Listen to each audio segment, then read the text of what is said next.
Hi and welcome to Explore, the place where we explore trends of 21st century leadership, and we really try to get informed about what does it take to bring the world into balance, what will it take to take humanity to the next level. Big questions we explore here, and that's why I invited experts.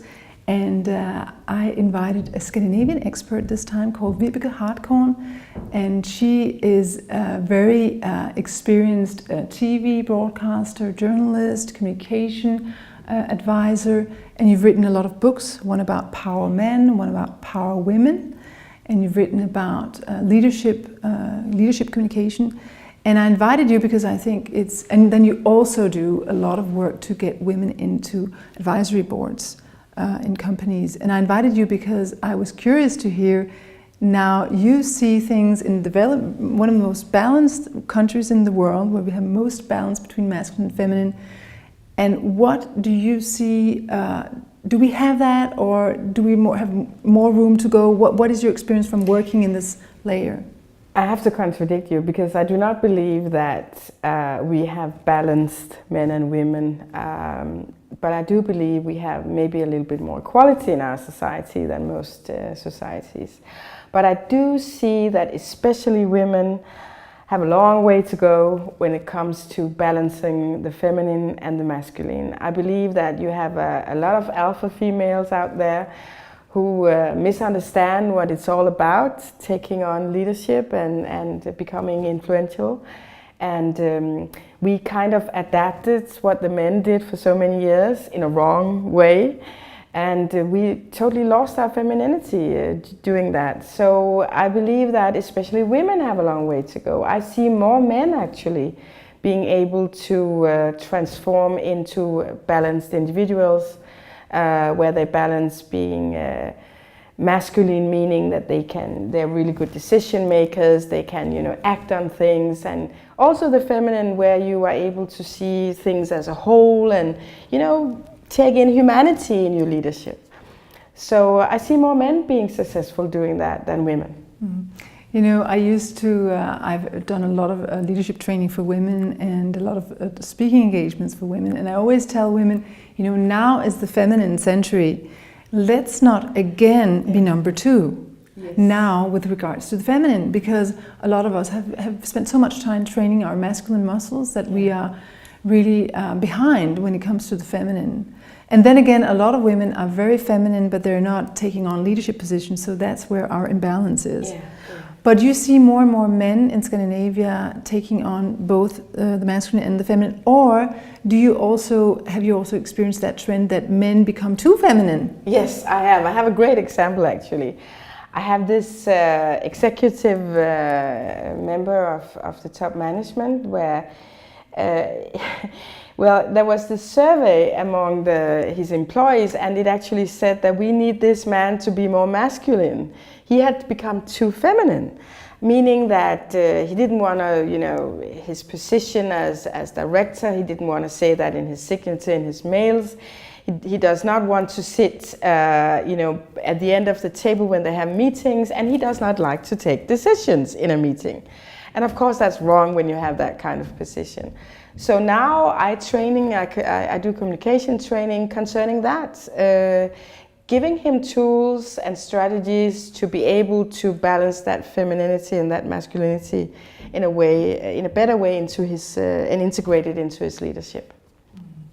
And you also have advice for women who are too masculine. What do you advise them to do when it comes to their speaking, their communication? Yes. Women especially, we have to be very careful about how we use our voice. A lot of men find it quite annoying that most of us have a high pitch, we speak too fast and we use too many words. And so women have to be aware of how we use our voice and just lower it a little bit so that we have a more kind voice to listen to, and not so many words, and speak a little bit more slow. And also the energy we bring to a room. Because of the way women are when we are, among friends, among other women, we have a tendency to say all the things that are wrong in our lives. The man didn't treat us right this weekend, the child was crying this morning, I'm late, I lost my mascara, all that. We're used to sharing that with other women. And you can't take that kind of attitude into the workplace. You are a leader now, you are influential, you have to think about how you use that kind of femininity in a workplace. That's just two of many things that women have to be aware of. And I believe that a lot of women are not really able and willing to do what it takes to find those strategies and learn new things and stop doing what they're used to doing, because it's not successful if you want to be a leader and meet the future, which is very challenging. What about men? What is your advice for men? I think men should not be so afraid of listening to their feminine voice. Men have also had to learn to say goodbye to that alpha male that nobody really wants anymore.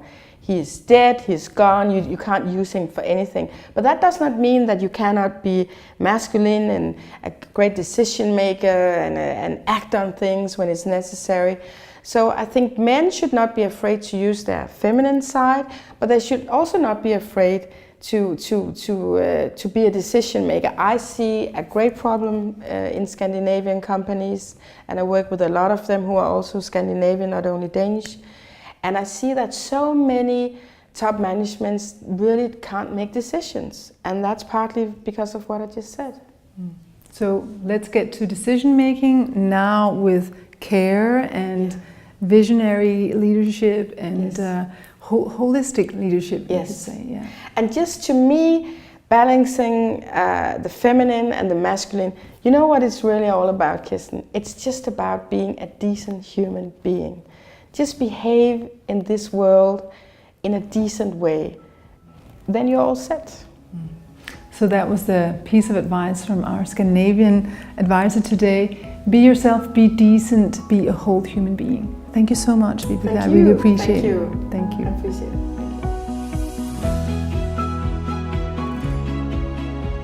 Thank you so much for watching, and thank you so much for enlightening us with your perspective by leaving a comment on the blog.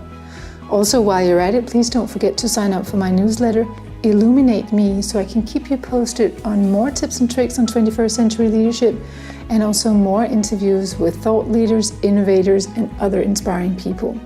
And then let's connect on the social media so we can gather a big community of passionate people who are all committed to co-creating a world that works for all. Thank you again for watching, and hopefully keep in touch.